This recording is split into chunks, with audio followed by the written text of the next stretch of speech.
Hello, hello. All right, I'm gonna get started because of time. So, hi again, everyone. I want to introduce our next panel. It's funding community care. Um, I have a very brief introduction, which is to say that I didn't write anything down. That said, one of the key issues that has come up around the sustainability of the work that we're all doing is money. How do we fund it? How, and who funds it? And how do we access those funders? And what strings and challenges are attached to that work? And what we've decided to do today is introduce you to three different funders who are useful and care about the type of work that we're all doing. And so I'm really honored and excited to introduce you to some funders. So I'm going to let each of them present themselves and the work that they're doing and what they fund. And then after that, I invite you all to ask questions.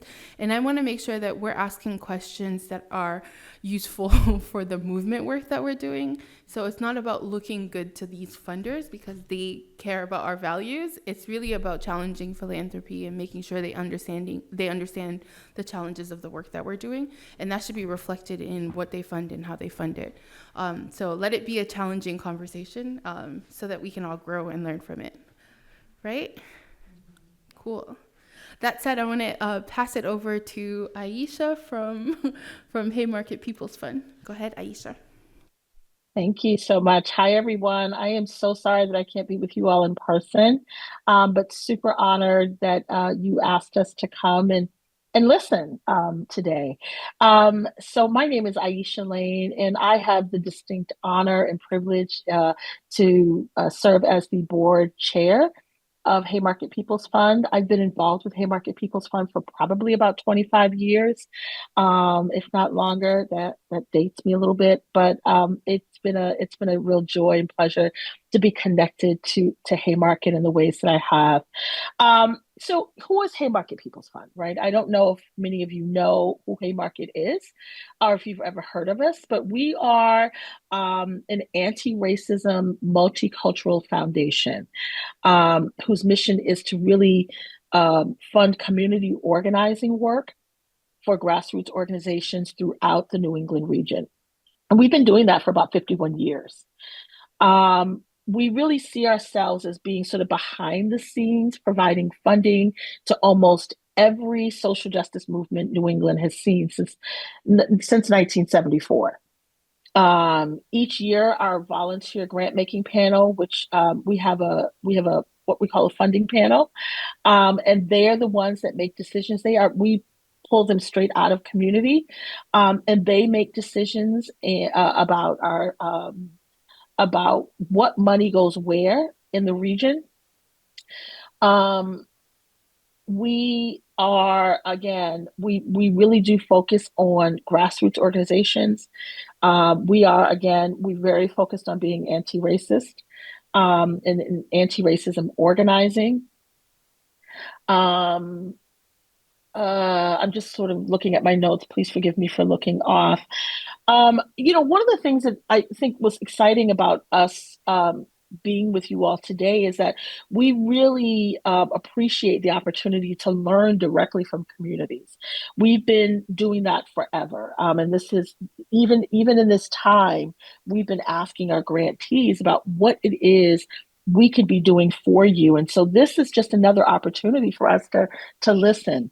Um, we have in addition to our annual grant making, we also have um, urgent response grants, which are up to $5,000. And it's really to help grassroots or organizations or social justice organizations respond quickly to these unforeseen crises that happens, right? Like I just need $2,000 to make payroll or we can't we can't finish a programming project for if we don't have this $5,000. So those are really those crisis moments um, that we fund with those funds. Um, we are very aware, of course, of the political climate that we're in, and those moments are going to come. They're going to be more. They're going to happen more often. and we are clear about that.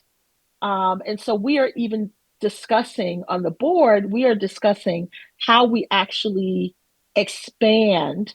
And so we've invested more money into that fund, but we've also talked about how we expand of who we're funding, right? Because we understand that philanthropy is, and I speak from philanthropy, right? We're a little silent right now, and that is not helping you all do the hard work that you do every day. We also have started um, a sabbatical fund that we will have more information about that really soon. But last year, we decided to start a sabbatical fund because as leaders in especially doing grassroots organizing work, there's no rest for the weary. And so we want to ensure that we are able to give organizations funding to cover the salaries for the leaders that need the rest. And so we're going to be doing that. Um, we are, part of the anti-racist work that we've been doing has really been around the learnings that we've received from the People's Institute for Survival and Beyond out of New Orleans. We've been involved with them probably since the late 90s. And it really, what they did for us is give us a set of principles that we use in every aspect of our organizing work. And because we consider ourselves organizers as well, we, might sit on the board, we might be on staff, but we really do consider ourselves community organizers. Um, so I'm just thinking about, is there anything else I want to share with you all? I'm gonna let that rest now. Um, and then come back and I can talk a little bit more about the Rest is Resilience. I'm sorry, Rest is Resistance fund that we started. But that is basically who we are. And again, super excited to hear from you all today. Thank you so much, Ayeesha. I can't wait to hear more about that because I'm personally interested. So thank you. I'm going to pass it to Becky from New England War Tax Resistance. Okay, thank you.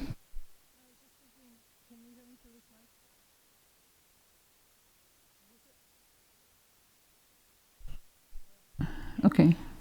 Is this good? Yeah, I can hear it. I can hear that. It's sounding. So,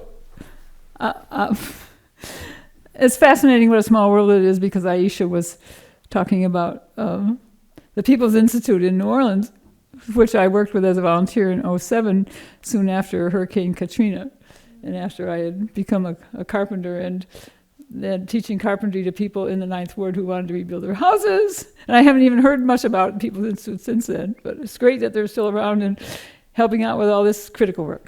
But that's not what I'm talking about today. So I just wanted to say that hello to everybody, and so far it's been completely wonderful sharing this conference with you so far today. My name is Becky Pierce, and I'm with New England War Tax Resistance, which is how I connected with Stephanie and TBR, because I connected with her on some panel we were on in a Zoom a couple of 3 years ago. Otherwise, I hadn't heard of TBR before that, but I got our board to put you all at TBR on our RFP list so that you could apply for grants, and we've funded you both years. I don't make decisions about the grants, I just write the checks, but I'm very excited about the people we were able to fund and about knowing about this wonderful group and network. So I'm invited here today mostly to tell you about war tax resistance, because a lot of people have never heard of that, and what war tax resistance is and how it can work to provide money to social justice organizations like those that you all represent and are part of. And New England War Tax Resistance is the organization. It's based in Boston. It has people in the whole eastern half of the country who are war tax resistors who are part of providing this money. So that's what I'm going to tell you about war tax resistance and how that works. So first, what it is refusing to pay part or all of your federal income tax for reasons of conscience, meaning that we can't in good conscience feel okay about ourselves paying our federal income tax, because about half of it pays for U.S. wars and weapons and killing. And so we don't pay the tax. And so there are thousands of people in the U.S. that are refusing to pay part or all of their federal income tax. And for this reason, and probably hundreds, we don't know for sure, because a lot of people aren't even involved with the tax resistance organizations, but there's plenty of us in Massachusetts.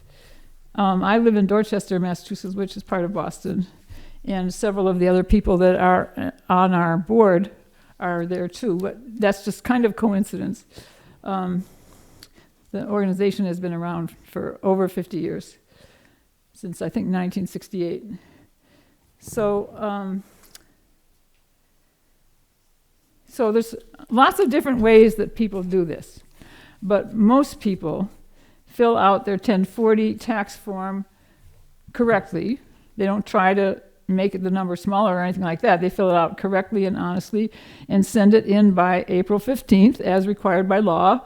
And either don't send a check at all or pay only part of the tax, usually the non-military half of what they're supposed to be paying.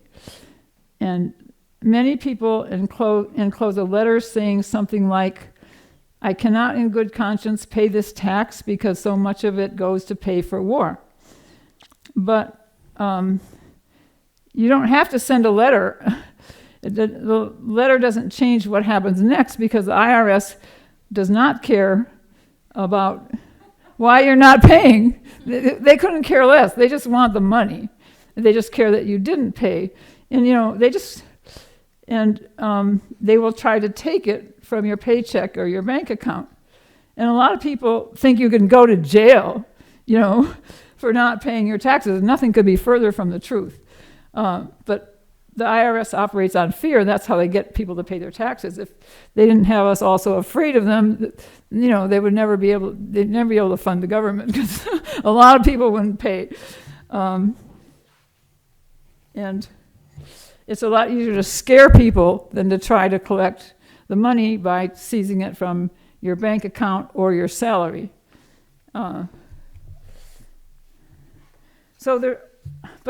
Once someone sends in their 1040 with half the money or none of the money, or with a lot of money unpaid, they're likely to hear from the IRS in months or years or sometime. And but there's a lot of things you can do to keep the IRS from taking the money. What you hear from the IRS is a form letter printed by a computer that says, you have 30 days to pay this, or get in touch with us and make a payment plan, or we will consider seizing your salary, your bank account, your property, your house, scariest possible language to try to get you to pay within a certain limit. But there's a lot, like I was saying, there's a lot of steps you can take to keep them from taking your money, or to resist, to stop them from collecting. And there's a national organization called the National War Tax Resistance Coordinating Committee. You don't have to write that down. I'm going to give you a handout that has that information on it, along with the information about New England war tax resistance. But the national network has a big website with all kinds of information about tax resistance, and access to counselors who can talk to you on the phone and answer your questions and about your personal situation, and when you're trying to figure out whether this is something you would want to do, would dare to do, and so forth. But the other most important thing about our organization and the resource the resource that we maintain for war tax resistors is we have an escrow fund, which we call it the alternative fund, because it's an alternative to paying for war. So you figure out your tax, And you pay the amount you're going to pay, whether that's 0 or half or whatever, and you send us the money that you would have paid if you were paying your tax, and we put it in our alternative fund in an account for you. But it's not like a bank, because it doesn't have your social security number on the account, and it's just technically belongs to us. So we hold it in the fund, and anytime you want that money back, whether you want it to go on a vacation or whether you want it because the IRS seized your salary and you can't feed your family or pay your rent, if you don't have that money, then we give you the money back immediately, no questions asked. So it's just like we're holding money for people who are war tax resistors to protect them from possible consequences. And so that's the money that generates $8,000 to $10,000 a year in interest that we give away in small grants of up to $1,000. So we are not a major source of big bucks for funding, but it's a way that if you are a tax resistor, your money can actually do good work by funding groups like TBR and all the rest of the groups that are here. If you apply for grants, which we invite you to do, and there's information how to do that here that I'm going to hand out. So I think that's everything. Yeah, I'm going to pause there. Thank you so much, Becky. You're welcome. I'm going to pass it over to Maria Alejandra. Okay, should I pass these out now or at the end? I'll take them. Okay. Thank you, Stephanie. Hey, everyone. It's good to be here with y'all. As Stephanie said, my name is Maria Alejandra Salazar. I also go by MA for short, or Maria Alejandra. My pronouns are she, her, and ella. And I'm a program officer at Borealis Philanthropy. Specifically, I work in the Communities Transforming Policing Fund. I am a formerly undocumented immigrant from Peru. I started off in organizing and movement work, did some direct social service, and then ended up at Borealis. So my main experience with philanthropy has been through Borealis, which I recognize is not sort of the more traditional types of philanthropy. Because I burned out early in organizing, I have a really, really deep respect for the work that happens and how to sustain ourselves, whether that's for young organizers, for folks who've been doing this work for a long time. And so that's why I think I'm really proud that in the work that we do, we get to support groups like TBR and to support healing justice and other forms of care, because I know how crucial that is, not just for making sure that the work continues, but to actually make sure we are taking care of ourselves as that work happens. So just a little bit about Borealis. It will turn 10 years old this fall. It was started almost, think of like a startup. It was an experiment to see how can we do philanthropy in a way that's different, that actually puts folks directly impacted at the center of the work, and basically experiment. And so as part of that, one of the funds is CTPF, or Communities Transforming Policing.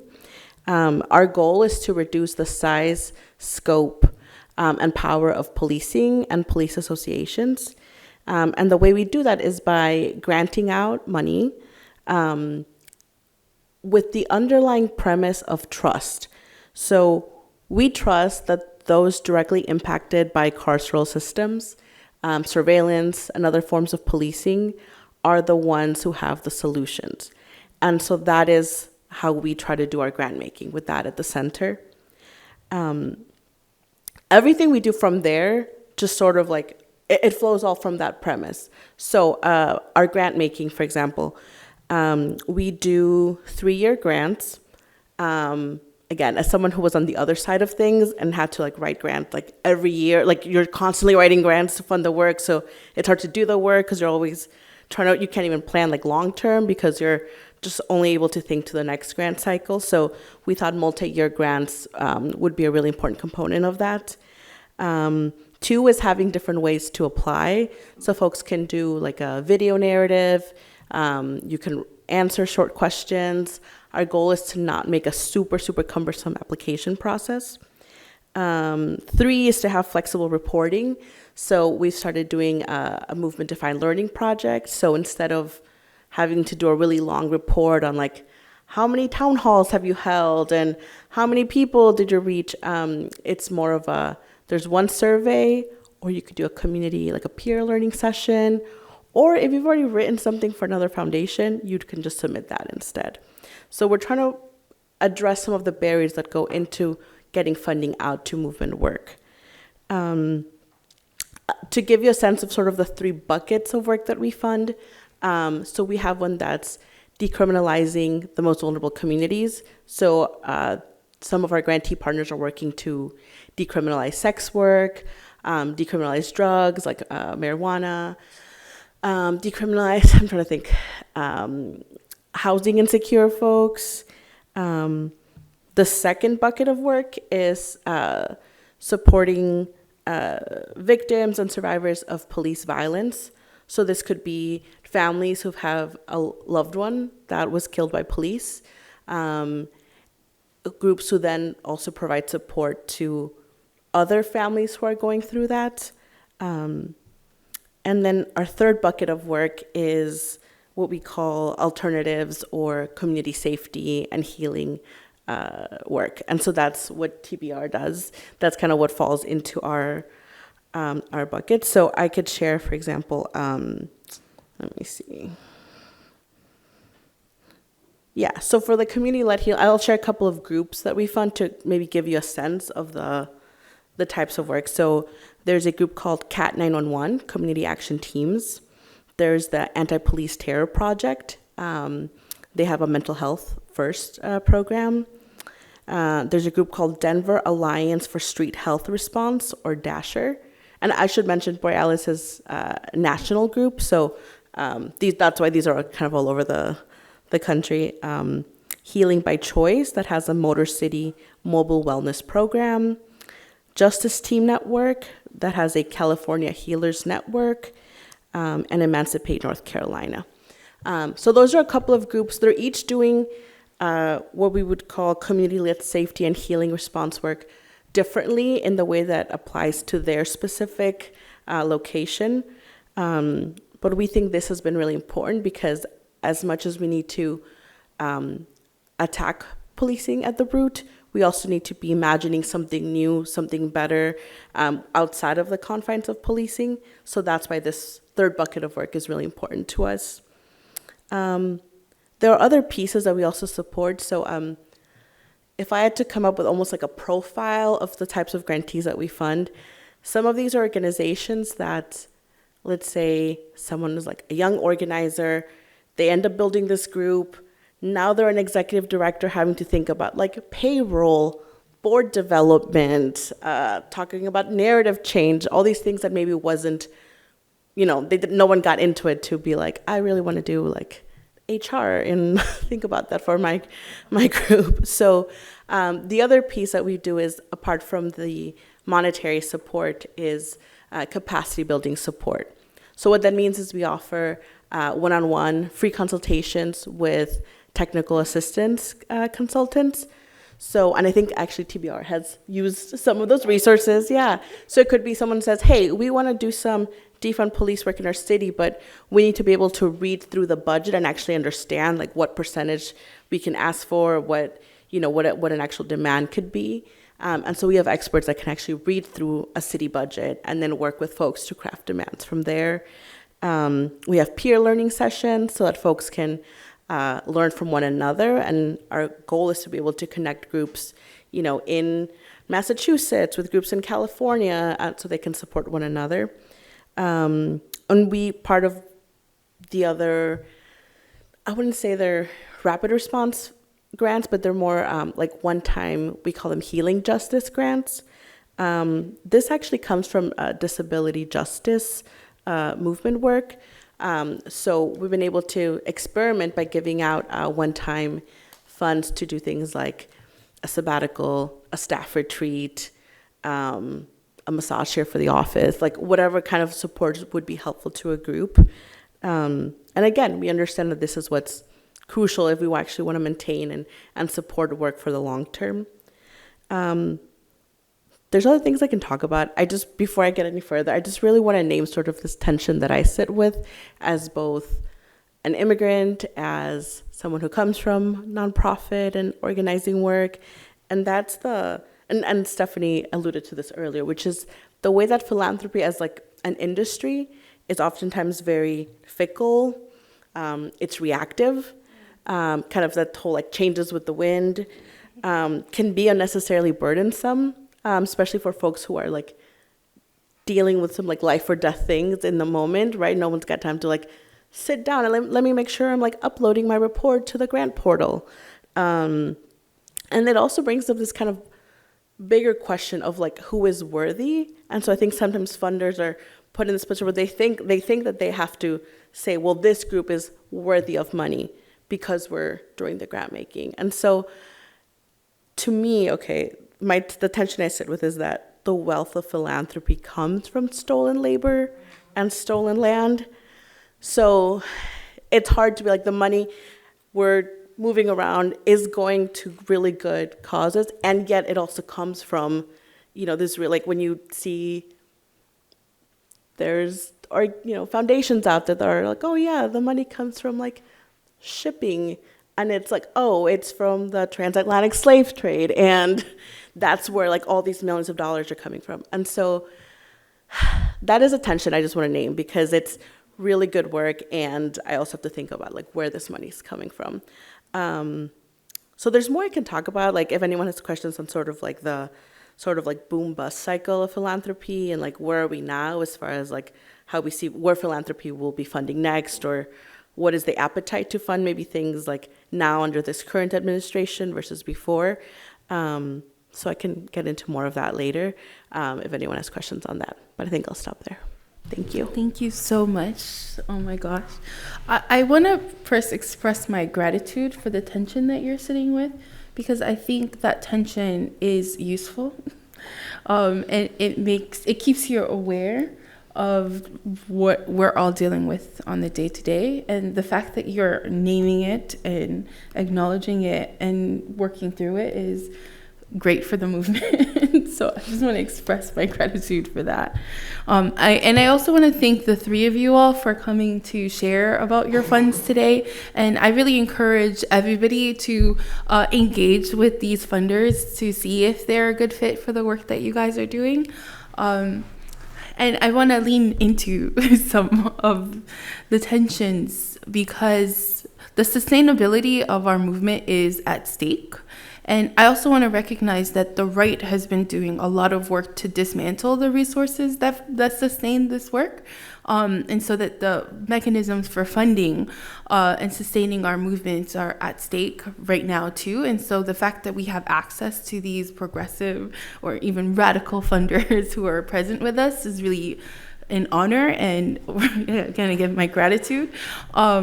But I want to open up the space and call you all to ask questions and engage with the concept of funding movement work and some of the tensions and challenges that are being brought up, namely rest for the resistance work, war tax resistance, like as funding our work, and the tensions again that Maria Alejandra brought up. So any questions from folks? I also don't have a mic. Oh, cool, thanks. Awesome. Thank you. Questions? Thoughts? Should I call on people?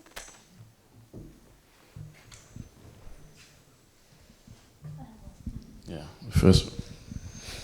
I'll just break the ice. I was gonna wait, but I guess I'm curious if any of you have thoughts on like, so out here in Western Mass, for example, I was part of a reparations campaign and with Western Mass Surge, and it sort of devolved into like, I mean, it didn't devolve, it's still happening, good, money's being moved, but it was like defaulting to like a 10% tithe, basically, which was like really, like, they didn't call it a tithe, but they said 10% because that's what you give to the church. And I guess I'm just like curious if you have ways that you challenge people to move their resources, give resources with in principled ways, rather than just like, here's my money, now I can like go do my evil thing, my evil job, or go, like how do you deepen sort of like moving from philanthropy to what? Kind of like when I think about reparations, we're trying to deepen it beyond just like paying off your white guilt and like moving on, for example. But that's just an example.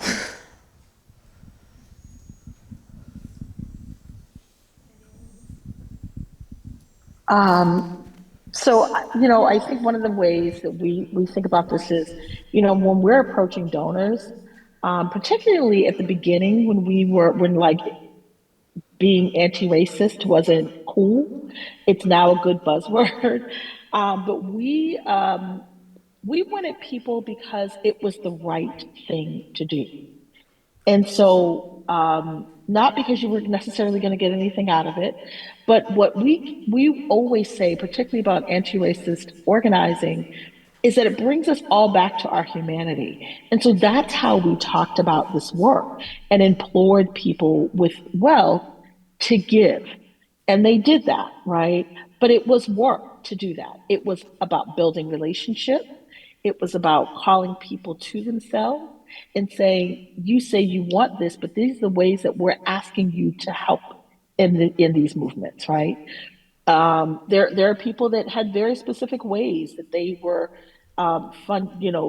giving money, right, in the 70s and 80s, and say, well, this is what I want to do, but that's not what we need now, right? And so it was us sitting down with donor after donor after donor, really helping them understand that this movement was important and it was the right thing to do. And these are, we built principles on it. We talk a lot about that, but it really was about relationship building and coming at it from that standpoint that this is what this is what our communities need now, and in this way, and these are the right things to do.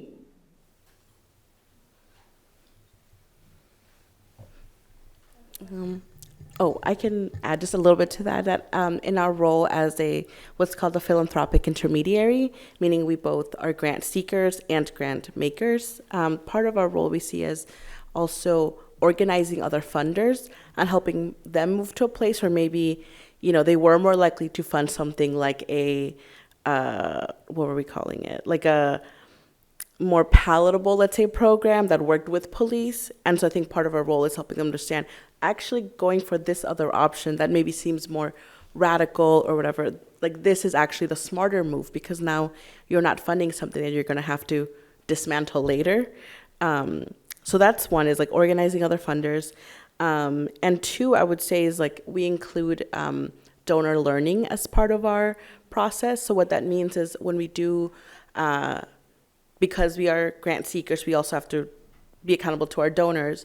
And so we try to include directly, for example, we just did a donor learning session, and we included 3 groups that are doing work around youth organizing, so like cops out of schools, ICE out of schools, that kind of thing, so that donors could hear directly from groups on the ground, as opposed to having that message filtered through us. Like, we thought it's important for them, if they don't get to go out as much and actually listen to who are the people on the ground doing the real work, like on the front lines. So I would say those are 2 things that we do as an organizing group, I would say. Thank you for the question.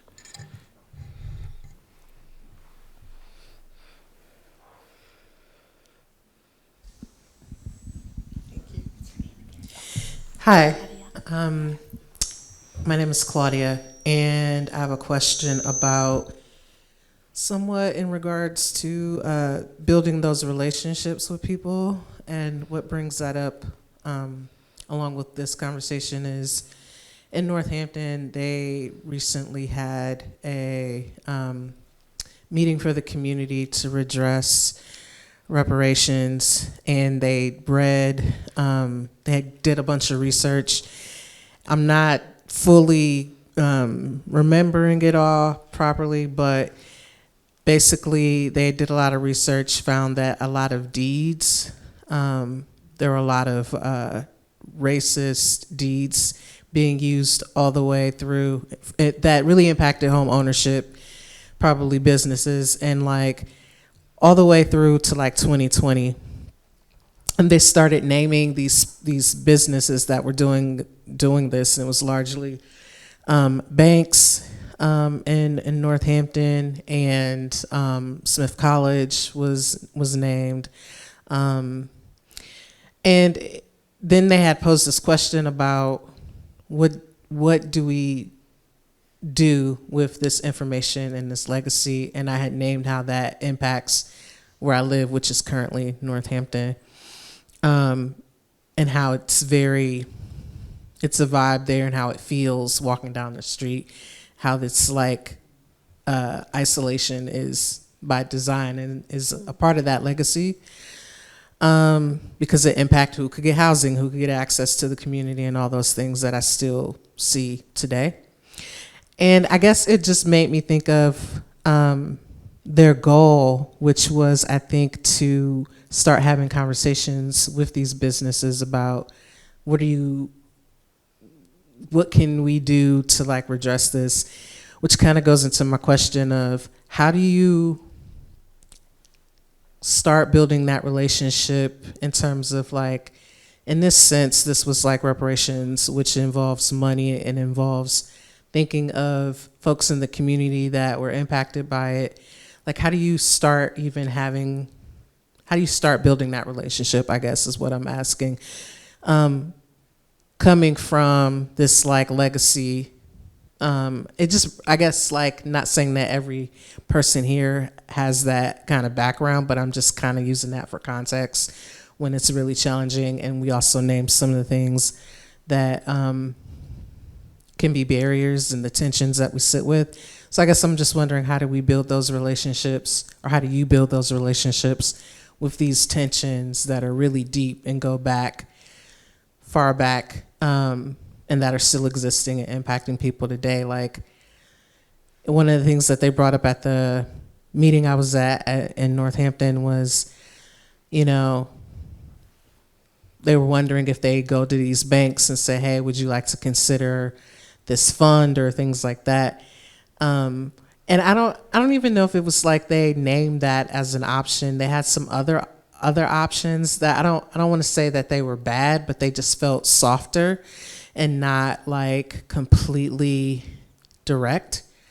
But it was a lot of tension of like, how do we even go back to have these conversations? So all of that being my context is why I'm asking this question. It's making me think of, how do you like have those relationships or start that conversation when there's a huge amount of injustice involved?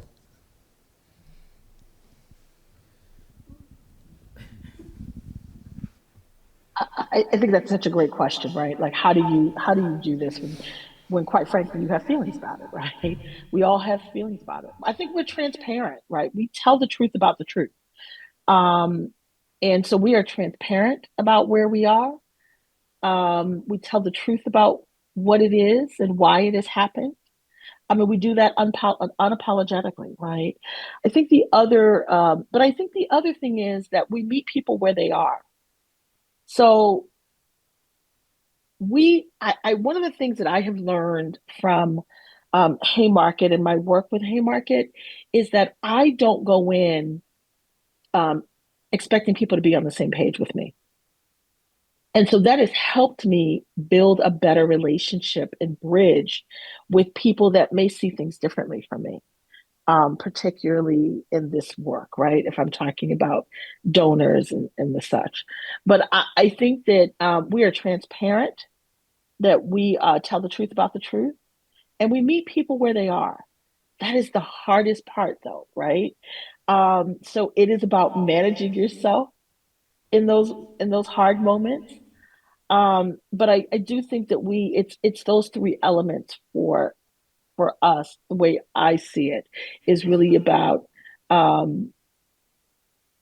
being transparent, telling the truth about the truth, and meeting people where they are. Not everybody's going to be where we are, right, when we first come in. And understand that relationships take time. It's not going to be, in the snap of a finger or in a blink of an eye. That those relationships are going to take a long time to build. And so being patient is the other part of us building these relationships. People will come around eventually, in being persistent and intentional about relationships. If you want a relationship to work, you put the effort in it. And so we are constantly putting efforts into connecting with donors and connecting with people that we're trying to bring along our journey. So yeah, that was probably more than three elements, but I think it's just about the persistence as well as the and consistency and intentionality around building those relationships. But I'm not saying it's easy. It is hard. It is really, really hard. But I think at the end, it's worth it.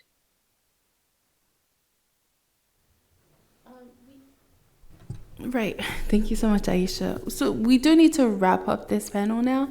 So I just want to check in with each funder if you want to go and have a last word, maybe just a minute. Becky, do you want to get us started? I only had one thought as that when people send their money to New England War Tax Resistance each year in April or May, and we only have a small number of people that are doing that. Most of the money in our fund is been there for a long time, and people haven't touched it. But there's some people that send in their money every year.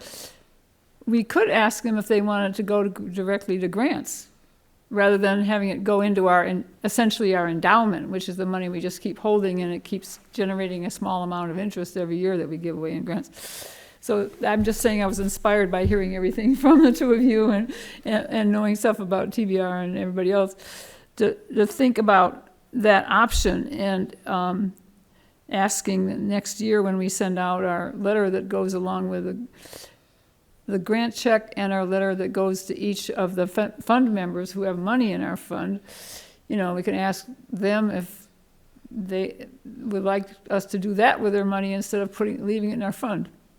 So just the board will have to decide, because that means our fund won't continue to grow, or it might shrink more. It's shrinking anyway because some people are aging out and taking the money. The ones from the Vietnam War, which is when the fund started, and the tax resistance organization started, are going into retirement communities and stuff like that. But it's tiny, and so we're still going to have substantial money earning interest every year. So we could afford to, especially if our board agrees, to give people the option to give it away directly to the organizations.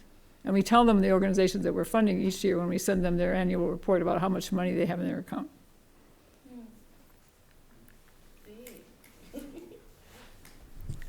Yeah, I can go next.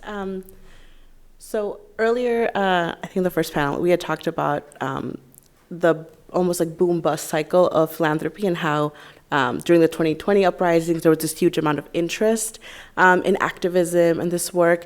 And the same goes for philanthropy. There was a lot more dollars that organizations gave out, like foundations gave out. And then we started to see this backlash, this retraction of both money, and a lot of things that were won during that initial period were then, SROs were reinstated back into schools and things like that. And so I think we're in that period now where a lot of organizations are either sunsetting, and I'm talking about foundations, like sunsetting, laying off staff. So I think this is a time to both be creative in how we do our work.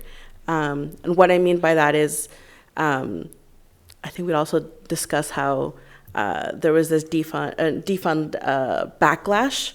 And so to me, I look to groups like, we found some groups in Puerto Rico where they never had the defund police language to begin with, because they approach it from a more anti-imperialist context. And so their language was always around like, what makes you feel safe in a community? And so just seeing how can we be creative in doing that same work, and maybe it's just calling it something else, maybe it's, I think we're gonna need everything. We're gonna need people really like calling it for what it is. We're gonna need people like under the table being like, yeah, this is for democracy, and really like, like we know where the money is going. And also I think my encouragement would be to other foundations to give multi-year, to not collect any unnecessary info. We're moving to that point of like not having to, like if we don't need your, list of board members, like let's not have that even because we don't know what's going to happen. To give general operating dollars, meaning it can be used for anything as opposed to program or project specific dollars. And then for other organizations, I would say on the ground, this is an attempt to also, just as you all help families do like safety planning and having like their care network, I think it's also important to do that with other organizations. We've seen that folks who are on the front line of this movement, like in Atlanta, who've been resisting against the Cop City training ground, they were targeted by the IRS and charged with like RICO, and so that kind of like digital security and physical safety component, I think, are going to be helpful now more than ever. And so if you are able to communicate with your program officer at a foundation or something and try to get funds for that type of work specifically, I think that'll just be helpful. And it also lets foundations know, like, hey, like we are getting targeted and like we are going to need this money to defend ourselves and our people. So yeah, that would be my call to action for that. Thank you. Ayeesha? Thank you. First, let me just say thank you so much for having us with you all today. It's been great listening. My call to action is really about stay in the work, right? Keep doing it unapologetically. Push us as philanthropy to do what you need us to do. If you need general ops money, then we need to be giving you general ops money, and we need to hear that from you. So I would say stand boldly in what you do every single day. Don't stop. It is the tactic. It is the tactic for us to stop the work. And so I've said to groups over and over and over again to keep doing the work. We're going to be here to fund you. We'll do the best we can with the dollars that we have. We will do the best we can to leverage our relationships with other funders, which is what we're also doing, to just say, we've got to do this differently now, at least for the time being. We've got to think about philanthropy differently. And we need to be listening more and listening to communities more and not thinking that we know best, right? AI is great, but that is probably not what people need right now, right? So I think for me, I would say just to keep doing the work, keep making sure that we hear you, so that we are called to do something different. I really do appreciate that conversation around the boom bust of philanthropy, right? Because it is a real thing. It is, philanthropy tends to go to the sexy thing. And what I love about Haymarket and our principles is that we typically don't do that. If you are doing organizing work and you are a grassroots organization and you are doing work that is in service to communities of color, for us, that is what we want to see happen. And so what that means for any of you sitting in that room, and I hate that I can't see your faces, is to keep doing the hard work, right? But just keep doing the work. Don't stop. Stand boldly. I love what you said, May, about being creative. We're going to have to get really stealth in this work now. We are going to have to, be careful about how we think about our work. But with good minds, I think keep having these conversations like this so that you can bring us to the table so that we can hear more and more from organizations. This was a great day for us to hear. And I'm going to bring back some thoughts to Haymarket, even listening to you all today. So keep having these conversations, but ultimately don't stop doing the work. Some final thoughts from me. Most of us in here, I don't want to speak for y'all, most of us, though, I believe, are anti-capitalist. And so our orientation to money is really complex. We don't want to center our need and use of funds in the work, but it's obviously incredibly necessary. as a tool to address individual crises, organizational sustainability, movement sustainability. It's obviously critical. It's a critical tool in the world, whether we like it or not. And so having this conversation with funders today is really important. And I just want to highlight some of the things that I heard in the conversation about the types of work. I love that we moved you, Becky, to making more money available more quickly, multi-year grants, general operating funds, like emergency response fund, and sort of flexible money in general, offering funding for rest and reflection work is critical to the work that we need to do.